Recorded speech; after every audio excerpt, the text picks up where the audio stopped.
each one of us has a story to tell. And animation generally in the past has been really recognized worldwide. It has a lot of accessibility to the entire world. And you can tell your story in so many creative ways that can help people to resonate with your own personal story and understand your culture of your people. So I think it really can be a tool, because at the end of the day, it's a medium, not just a genre. It's a medium that can be used to tell our stories and let the world know who we are, what we've been through, and where we're going. So today, we want to say that before borders were drawn, before cameras rolled, Africa was already telling stories. Under the moonlight, through drum rhythms, in proverbs layered with wisdom. But today, storytelling has moved from the village square to the digital screen, from oral tradition to animation studios, from folklore to streaming platforms. But the question is no longer whether Africa has stories. The question is, who is animating them? Animation is not just entertainment. It is a narrative power. It has economic potential. It is cultural sovereignty. As technology becomes more accessible and Africa's youth population continues to rise, the continent stands on the edge of a visual revolution, one where our heroes look like us, our kingdoms sound like us, our futures are imagined by us. Once again, this is Just Africa on SOUQ News Television, and you can do well to follow us on all our social media platforms at SOUQ News TV, and ensure to subscribe to the Just Africa show. So that is what we do here. So today on Just Africa, we explore how creativity, culture, and innovation are shaping the future of African visual storytelling, and why the next global animation powerhouse may rise from the continent. Because when Africa animates its stories, it animates its future. Yes, joining us on today's conversation, which focuses on animating Africa's stories, creativity, culture, and the future of visual storytelling, is Lola Alma Aikins. She is a South African director, a 2D animator, and visual development artist who brings worlds and characters to life. Her award-winning work, including the animated short film Naledi, has earned her recognition among Male and Guardian's 200 Young South Africans and the SOUQ Business Award for Best Animation. Lola will share her journey as a visual storyteller, the creative and technical process behind animation, and the challenges and opportunities for African animators in the global creative industry. Hello, Lola. Welcome to Just Africa. Oh, thank you so much for having me. Yeah, welcome to the show. Hi, South Africa today. Well, it's okay though the weather is overcast, but in general, can't complain that much. Okay.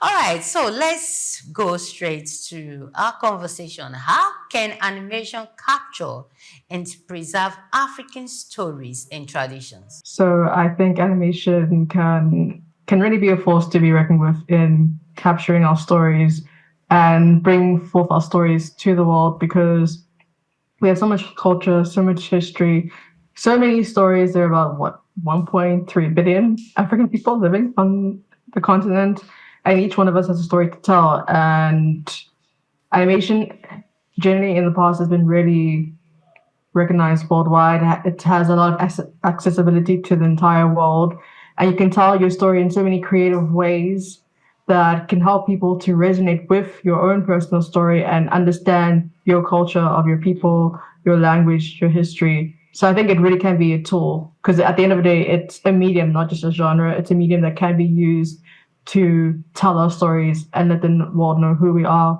what we've been through, and where we're going. Yeah. Okay. So far, the stories we've told, do you think that the world has really got to know who we are as Africans? Yes. Well, to be honest, no, I don't think so. Because there's still this perception that Africans were poor, we are in poverty, we're at war. There have been maybe a few stories, but in general, from an African perspective, no, because maybe from like an African American perspective, because that's the stories that are told in Hollywood just by the basis of African Americans being Americans. But from an African perspective, no, like there's still like the most famous African films, what maybe Blood Diamond, and that's not war, So no, I don't think so. I don't think the world really understands to this day who we are, because there's still this perception that Africa is not a place to go to, not a place to explore. And through animation, through telling our stories, through showing through showing our culture in a positive light, I think that will, one, let people know, oh, we're more than just war, crime, poverty, and two, might actually inspire them to come to the continent and see for themselves. Like, we're a very diverse, modern continent. Like, just the rest of the world. Sure, we have our issues, but we're not what the world thinks that we are. Okay, first of all, it's one thing for the world to see us for who we are. Another thing is for us to tell our story by ourselves. Like you said, the world see us, African support are this and that and that and this. They always see us from the negative side. They don't see the positive side of Africa. But then, do we tell the story in such a way? It's not on us. Do you think we Africans, we tell our story the way we ought to tell it? Well, to be honest, it depends, I think, because look, me being an animator, and I know other people in animation in the industry, they want to tell the stories the way that we want to.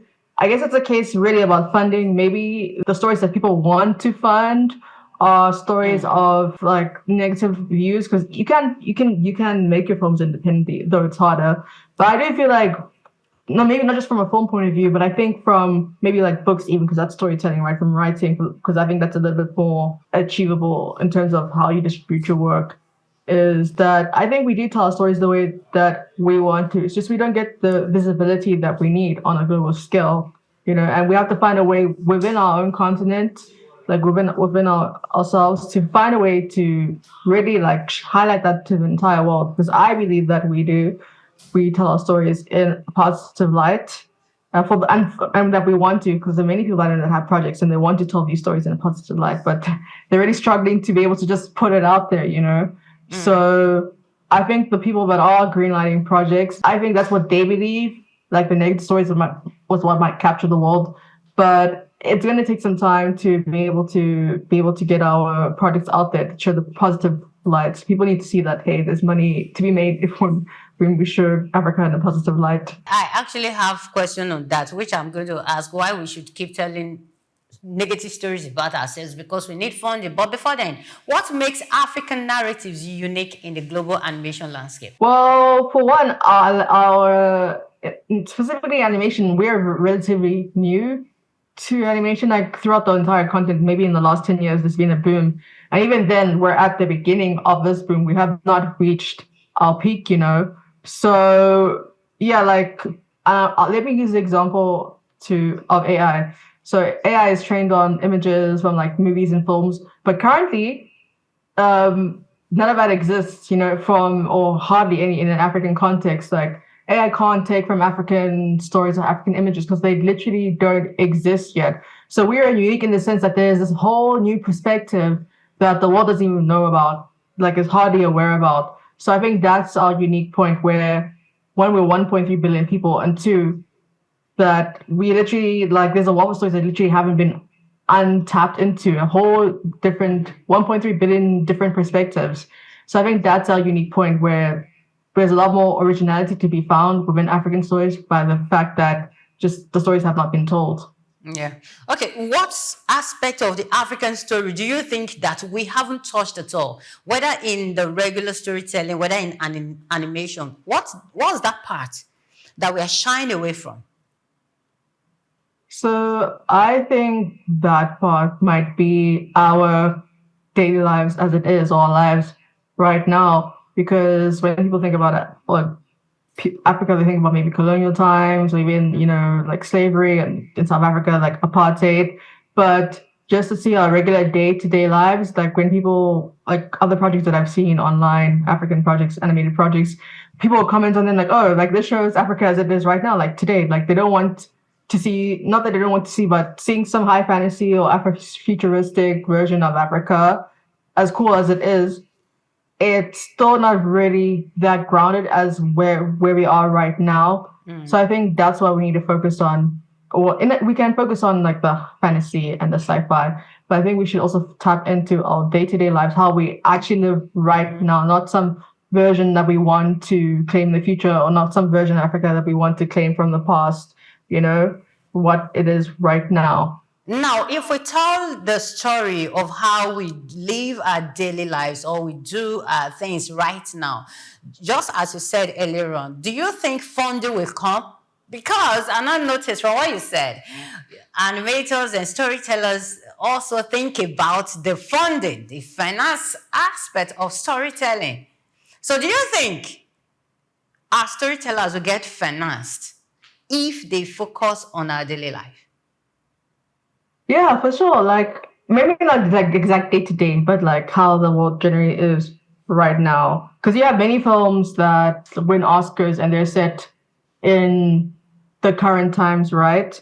So yeah, I believe so. Just like you have to have a unique selling point. If we can show in our stories that look, what we're going through, even in our day-to-day lives, what we're going through is universal. That everyone all over the world experiences it, no matter what. It's just like we're telling that universal story from a really specifically cultural point of view.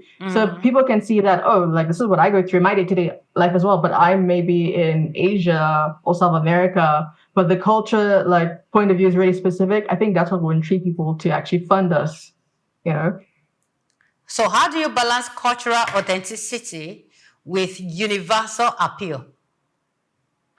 Oh, that's a very big question. Yes. So I already think that's really down to you as the author or writer, director, the storyteller at the end of the day, is that we all are different people. Our life is unique to us and no one else. So you have to really just think like, okay, this is a story that I want to tell. I'm not the first person to go through such an experience in life, but I'm the first person to go through this experience in my way, from the way my point of view, from what I'm feeling, because that is really unique to us. So balancing cultural specificity is, and universality, it's really tricky, but I think it's possible. I think it's just at the end of the day to show that, look, this is happening in a completely different cultural context, different place, but at the end of the day, that the core of the story is something that we as human beings have all gone through or will go through collectively, have all experienced some sort of, for example, like you may give birth to a child, right? Okay. That's something that most of the world goes through, or at least women, right? But where that happens, how it happens, that is unique to you as a person. And it's showing that, look, this is something that's common throughout the world that we know as human beings, what happens to human beings, but then showing that, look, with this cultural specificity, we're still able to bring that across, that universal message across. Okay. All right. So let's talk a little about you. What inspired you to pursue career in animation? So I've always enjoyed drawing from a young age. I wanted to, because growing up, I didn't really see people that looked like me in film. I see characters that look like me. And I always loved drawing. I like telling stories. So it's kind of just a natural, very logical for me to go into animation. Like I like drawing, and it eventually wanted my drawings to move. But I wanted to really tell my stories, how I see the world, right, and what I go through, and hope to inspire other young girls, African girls, and African children that this is a career that you can do, and your story deserves to be told. So yeah, that's how I got into animation. So how did you feel, or how do you feel right now, being recognized by with that award that was given to you, your job being recognized? How did that boost your career, your confidence generally? Yeah, it was really great. And it's not just like, I wasn't just proud of myself, but I was proud of the entire team, because we were many people that worked on my project, on the teaser. So I think it really gave me confidence that I can tell my stories and that people want to hear what I have to say, my perspective of the world. And it just boosted me like, okay, I can see that there's an audience for this, but I just have to keep on pushing, and that people will catch on. because I still have my struggles, you know, but it did give me a really good confidence boost that I'm on the right path. Okay, so you as an animator, do you focus on African stories or you do stories, just imaginative stories? Do you think about how I can bring in the African culture, the African stories, put it into animation and push it out into the world? Do you do that? Yeah, for sure. Like all the characters I have in my own personal projects are all from Africa, be it South Africa or another country in Africa. Yeah, I really I have an agenda in my projects, to be honest. Like even like just portraying female characters. Like when I have an idea and I think about a man, like why can't she be female, right? So yeah, I do push because there's not, and if not me, who else? No one else has, like, at least for me, like no one else has incentive to tell the stories that I want to do, to tell it with the characters that I want to do besides me. So I really do focus, like, okay, I want my stories to be set in Africa, or even if it's day to day, or if it's, let's say, fantasy or sci-fi, in a version that feels African, like not even just feels African, but specific to that cultural context, be it South Africa, be it maybe Sierra Leone, you know. So yeah, I do have an agenda of pushing African characters and locations in my projects. Okay, so animation has a way of affecting children a lot. Not just children, even those young at heart. So it's a whole lot in telling stories of our heroes. But we've come to see that many people, like when we look at what the Western world, they tell the stories of their heroes in a very beautiful way, in such a way that children want to be like those heroes. But here, sometimes we tell us the stories of our gods and heroes, and we make them so scary. We make our heroes, the gods that Africans believed in, make them to look so wicked, so diabolic that they can just kill. You know what I'm talking about? How do we change those kind of narratives? Whereby children we can look up to and say, yes, I want to be like the god Amadioha. I want to be like the is it Songo and all those kind of characters. How do we create those kind of animation and help our children look up to those kind of heroes? So I would say find the positives in those heroes. Yeah, because in general, throughout history, African spirituality has been demonized. Like, oh, it's demonic, you know, like, you know, compared to Christianity. I don't want to get too much into religion, but we're talking about heroes. But it's really trying to, because every god or hero, like, is feared, right? Or might be feared, or might be intimidating. Maybe not use the word feared, but intimidating. But the reason why they're heroes is because they have positive aspects to them. They have positive qualities. They have changed people's lives, affected people's lives in these particular stories, or if they're actual heroes in real life, they changed these people's lives, affected them in really positive ways. So we need to find a way to show, like, in the stories that we're telling about these heroes, like, show how they've affected the people that they've affected positively. And then when we come to specifically animation, I guess that comes down really to design. It's like, what is your intention, right? So if your intention is to show this hero in a positive light, you won't design them, like, when you're doing the character design, you should not design it in a way that looks scary to children, right? Cool. Let's use the example of Hercules from Disney, because I think in Greek mythology, even a lot of those gods and monsters are very, very scary. And also to humanize these heroes, because even, like, I know in Nigeria or throughout West Africa, there's Mami Wata, and yeah, throughout Africa actually, and she is seen as a really scary mythological creature. But also when you're telling her story, for example, or another story of such a god or goddess, show their humanity, because at the end of the day, our heroes and our gods, they also kind of reflect us, right? As human beings, like, we are said to be made in God's image. So show their humanity when you're telling the stories in the design. Show that they are, as much as they are heroes, show that they also reflect us, and that's why they are able to change our lives in such a positive light. Okay. So we're still talking about our culture now, our style, our thing. How do patterns, fabrics, architecture, or even folklore influence your visual style? it's really influential for me, at least, depending on what the story is, what the culture is, what the because let's say textiles, for example, like this African textile is so varied throughout the entire continent, like even in different countries, like the different cultures, ethnicities, identities, their own textiles are different from the next tribe or ethnicity, even though they're in the same um, country. So it is really important and to show the visual style because that's what I'm trying to achieve in my work is to try and create or what an authentic African aesthetic could be like. So again, taking from the reality of like, okay, in this maybe Tibetan culture, they have really bright, colorful patterns, and I would reflect that into the costume design of the character, or maybe the architecture is also really intricate as well. They have their own like patterns, right, like that are really symbolic to that specific tribe, and reflect that in the architecture. So there's a lot of research to be done, and I really don't take that lightly. That I do my research, and I really do want to show that we don't just wear like Western clothes. Like we have our own like Western clothes. We have our own like our own traditional architecture, how our houses are built, and to show that. So that is super important, and that's how we will get to define what African aesthetic looks like. Because at the end of the day, is that when our projects are made, I want someone in America and Asia to look at the project that we've made and see like this feels like it's African, South African, not even just African. It feels like it's South African.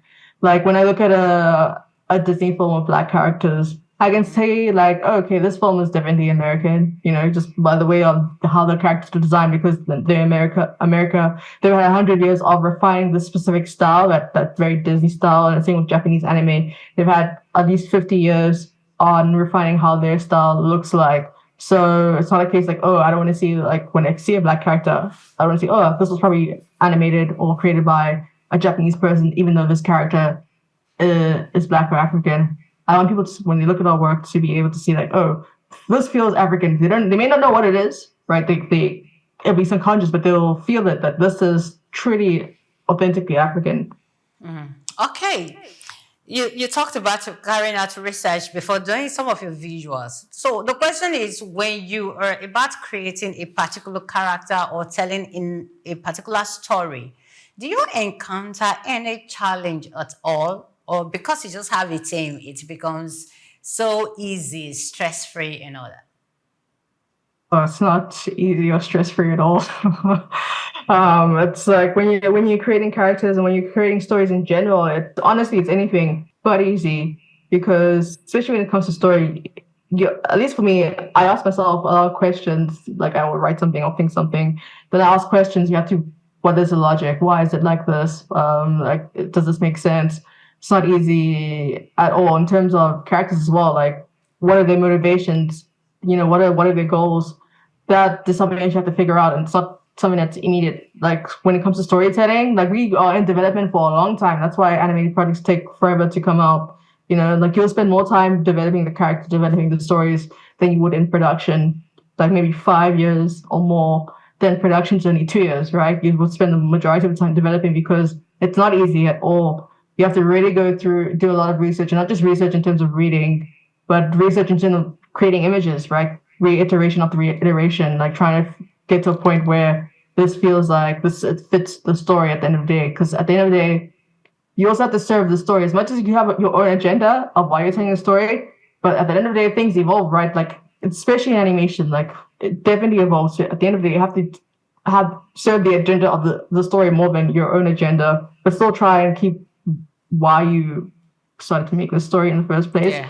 But it's not easy. Like if you have the skills to draw, like sure, drawing can eventually become easy through practice.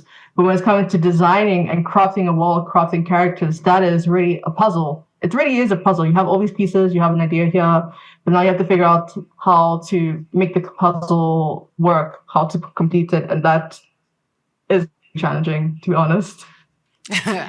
It may not be an easy journey, but it is something that you have done over and over again that has even led to winning the award. Now, tell us about the story, because you're just telling us the processes, some of the processes, the research, the idealization, and all that other. Tell us about, is it Naledi? What's the pronunciation for that? Naledi. So tell us Yeah, about yeah, it. yeah. About that story, the characters. So the lady is about a star athlete who has to come to terms with her debilitating grief in order to regain her confidence and finish her race. So that story was really inspired by the loss of my grandfather when I first experienced grief for the first time when he passed away Okay. about 7 years ago now. I think, yeah, 7 years ago. So that was the first time I was really experiencing grief. And also in school I played a lot of sports. I really played a lot of sports and I was a good sports woman. So at one point I wanted to play for South Africa, represent South Africa in hockey. And I did athletics. I ran. I was the fast runner in school. And yeah, I suffered an injury like late in high school where now like any hope I had of representing the country was dead because now I was injured and I could not like fully heal from that. So I guess the story kind of came about as a way of catharsis to deal with my grandfather's passing, as well as dealing with the fact that I already had this goal as a kid where I wanted to represent the country in playing sports and I was unable to. But I always wanted to be an animator as much as like I wanted to play sports, for the country. I never wanted to do it professionally, just maybe once or twice, like represent the country, but I always wanted to be an animator. So animation kind of became a way for me to be able to tell the story of going through grief, as well as showing my really like my passion for sports as well. Okay, that's beautiful. But I hope the story influenced someone as well, positively. Thank And you. Yeah, that is a was there a feedback from that story apart from winning the award? Of course, for it to win an award, it must have influenced some persons. But do you have a personal encounter with anyone that says, Naledi did this because of Naledi, he did, I was able to do this, I was able to do that. Did you at any point receive any of such feedback? Oh yeah, I have actually, which is really humbling because people will tell me like, oh, I saw your film, or I see what you've been doing with what you've been working, and it really inspires them to make their own projects, to continue their own projects, and to try find ways to make their projects a reality. So it is really, I think one of, if not the most rewarding things about making a film or a project is that you really impact people positively. And it inspires them to go after their own dreams, their own goals. And that's what I wanted at the end of the day in becoming an animator. So I want to inspire people to tell their own stories, right? So it seems like I've started to already achieve that. Yeah, I like the fact that you said to inspire more girls. You've said that about twice or thrice now. Reason I don't know why, because but from my own understanding, when we hear animators, most times the first set of people that comes to mind are the men. Yes, most guys are into animation, and very few ladies are there. So far, how far have you been able to influence other girls to come into creating animations? Okay. So not related to my specific project, but I work for a company called Simulcom Precinct. So there we run an animation internship program every year for 12 months. And the goal is to build the animation industry. So for example, when we're recruiting new people to join us in our team, I'm very adamant to get more women on board. I will fight like to have more women because it is unbalanced, right? Like the internship has been going for many years at this point. I was actually once an intern of that same program. And we still have not been able to achieve 50-50. I think this year is the closest where we have 9 people, 4 of them are women and 5 are guys. But when I was in that same internship 7 years ago, there were 20 people and only 5 of them were women, including me. So I am involved in that, like through the internship program. And also, like, if anyone has any questions or like they reach out to me, I'm more than happy to help them or give them advice in any way that I possibly could. Because we need more women in animation, and interestingly enough, there's actually a group called Women in Animation, but created by American animators, Women in Animation, and they did the study that, and this was 10 years ago already, that in the animation schools, there are more women studying animation than men. Like 60% of the animation students were women. But when you go to industry, when it's actually time to work, people that are doing the jobs are men. So at some point, the women are falling out. So maybe it's also societal expectations, like, women should do something more safe or go, like, become mother or something like that, but that shouldn't be a factor. So so we need to find a way to retain women because there is clearly an interest, but yeah, it's in statistics. We need to find a way to retain women in the workforce. So again, through this internship program, that's what we're trying to do. We've seen that the women that are joining the program, they are extremely talented. They're just as talented with men. Some of them even stronger artists than men. I think women don't get enough credit for their taste and interest in animation and art. I've always loved it. That's the reason why I'm an animator, is because I always loved animation. I love drawing. I love watching cartoons. I love watching anime like any other boy. And there's no difference really. It's, yeah, for some reason it's just, again, it's because of the people that are telling the stories, right? It's mainly men that are that are the directors, that are the writers, and they're telling a lot of stories that are from a male point of view. So naturally, not that you can't relate to a man or a boy in a particular story, but naturally, when you see the main character, the main protagonist looks at you, you're like, oh, this is more for me, as opposed to maybe a woman where there might be less women characters in a film or story, and that might motivate women less. So we need to find that balance on screen, off screen, and as well as through education and in retaining women in the workforce. How do we ensure that culture does not take women away from the workforce, from becoming the kind of animator they want to be? Because right now, just as you rightly said, there's so much expectations, certain expectations, unrealistic expectations from women. So at some point, I agree with you, they fall off, they don't want to do certain things because the world has made us feel women can't do certain things. How do we take away that cultural aspect? What do you need? What do you think we need to do? The government, individuals, the society generally, I don't know. What do you think we need to put in place to ensure that those cultural factors are taken away and for women to become good at what they do? So I think government for sure, but I think the most important factor are your parents. When people come to me or they come to the studio and they're interested in animation, they bring their parents along. Girls come and bring their parents along. That for me is really great, because when you show parents especially the parents of women, the young girls, that you can actually make a job in this, right? You're not going to be left behind. You're not going to struggle. That you can actually live a sustainable, decent life becoming an animator. So for me, it's really at home, being able to convince your parents. And it's really hard, because most of the people that are artists, that I know that are artists, they really have to struggle to become an artist, no matter if it's animation or fine arts, right? They have to fight with their family to do what they love.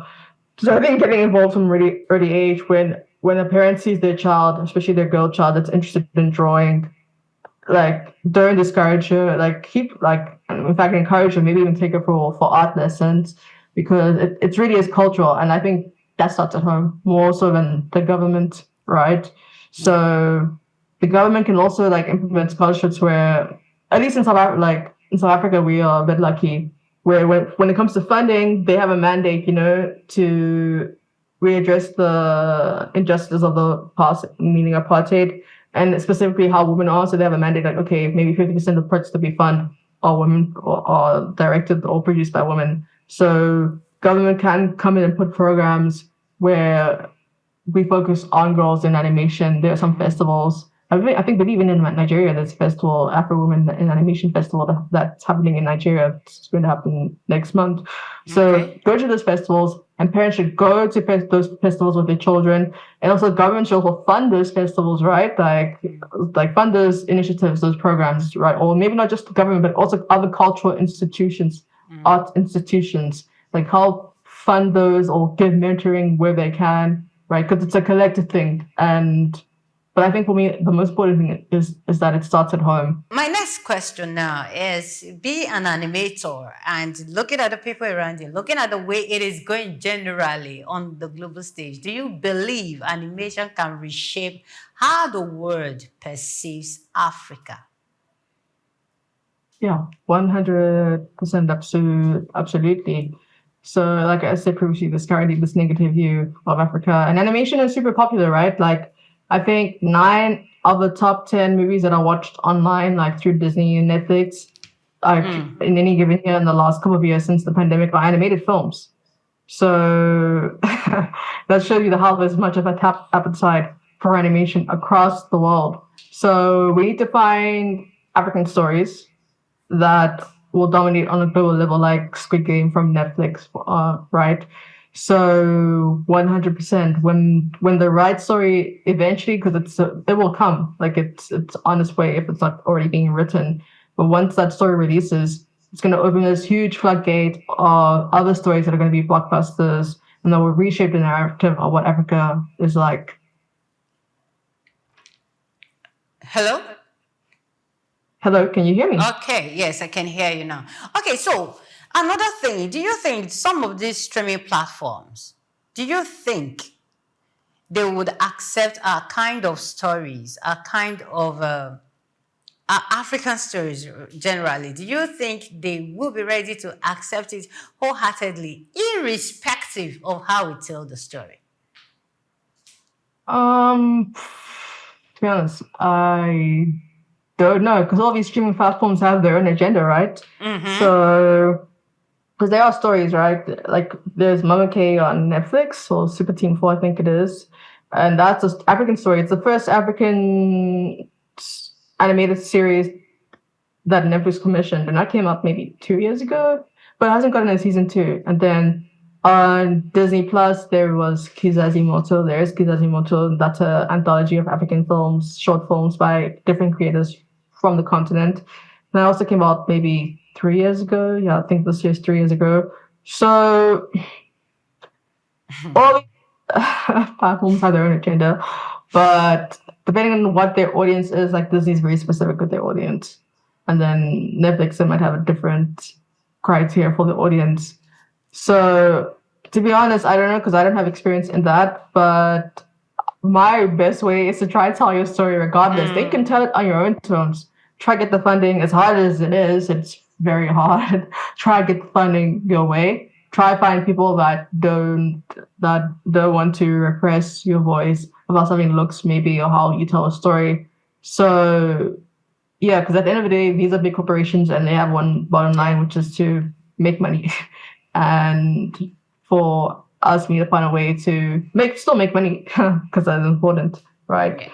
But tell it in our way. So I think the best way is to try develop like maybe our own streaming platforms or our own like pretty big animation studios or companies that can get to the level of Disney or Netflix. And that will take time, right? It doesn't happen in 1 year. But to be able to create such companies from within the continent and that are controlled by African people. How do you handle cultural sensitivity when drawing from traditions or mythology? It's very a good question, an important question. So yeah, because even on projects that I currently have, I'm like, maybe I need a cultural consultant, right, on this project. If it's like a project that I'm trying to draw from culture that's not necessarily mine, or maybe it might even be mine, right? But I don't have everything.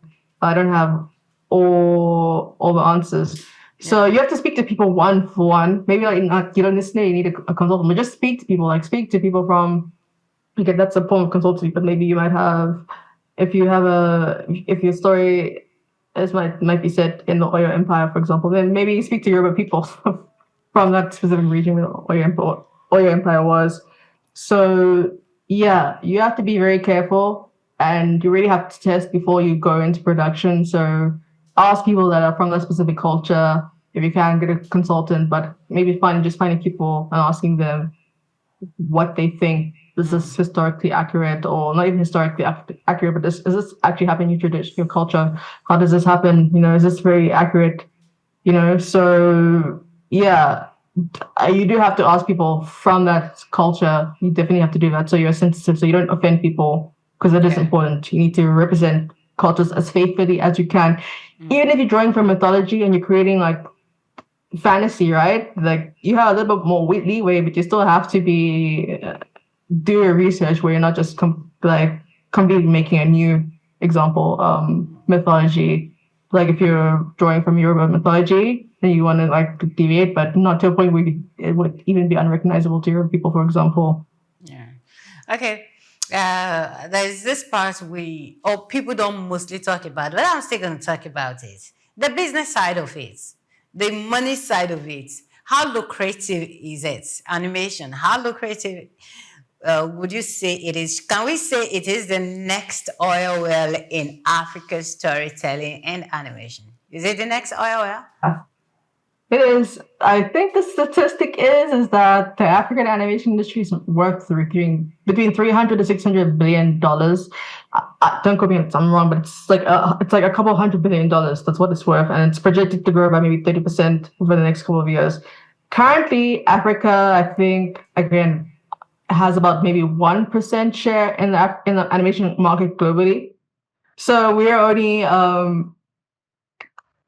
being part of or profiting from just 1% of this 300 to $600 billion globally. So it is the oil well. That's why we need to get to the point. And business and animation is really important because people think about, I want to be an artist, I want to create films, I want to be a director. Yeah. But you need money to make them. you need to pay people to make it because it's a job. Being an animator, then many jobs within the animation industry, those are jobs. People have bills to pay, and they deserve to be paid their worth and deserve to live a decent life like any other person. So, for example, funding projects, they don't teach you that in school. Like when you go to art school, animation school, film school, they don't teach you the business side. How do you find a producer? How do you go about that? How do you do that? And you need to, if you want to make your own project specifically, how do you do that? Find a producer. How do you find your projects? Where do you apply for funding? How can you get funding? How can you get investors involved? Just creating a pitch deck for investors. What's your distribution plan? How do you plan to distribute the film? What's the marketing strategy? Is there a merchandising element? Those are all things you need to think about. And you need to think about those early when you're creating your story before you even write the script, right? So those are important factors, and the business of animation is very important. It is lucrative, right? Just there's a lot of money to be made in animation. But we need more business people in animation, specifically in Africa. We need people that want to be in business. We need accountants. We need lawyers because you need to draw up contracts, right? You need to create budgets. Like when you're managing a project, you need accountants to do that. So all of that is part of business. And even if you're a freelancer, how do you create a contract? Because to protect yourself, you need soft skills, how to work in a team, right? How to draft an invoice. That's business skills that you need, even if you're not trying to make your own project, just trying to work on someone else's project. That's business skills that you need. So that's really important. We need to work on that. Wow, thank you very much, Lola Alma Aikins. Thank you for coming on today's show. We really appreciate your time and your insight. Thank you so much. You're welcome, and thank you for having me. Yes, your name sounds Yoruba though, but you're in South Africa now. So which of the African languages do you speak? So Creole. So my parents are from Sierra Leone. My grandmother's from Nigeria. She's half Nigerian. So that's why I have a Yoruba name. Okay. I have her name. So I haven't been to Nigeria, but maybe one day, hopefully soon. Yeah. So what do you speak? Creole. So it's from Sierra Leone. So our ancestors, were came to Sierra Leone, and that's how we formed the Creole identity. So you speak what language can you speak now? Creole.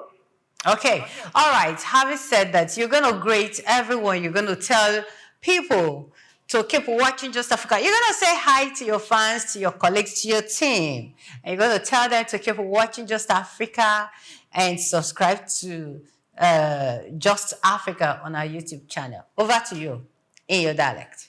Kushe kushe, how do you do? How do you body? Please watch my Creole is really bad, but it is bad, but for watch SOUQ News. Yeah, sorry, it is bad, but yeah. I hope Grandma and your team won't be disappointed, right? Yeah, they probably will be. Once more, thank you, Lola, for coming on today's show. Thank you very much. All right.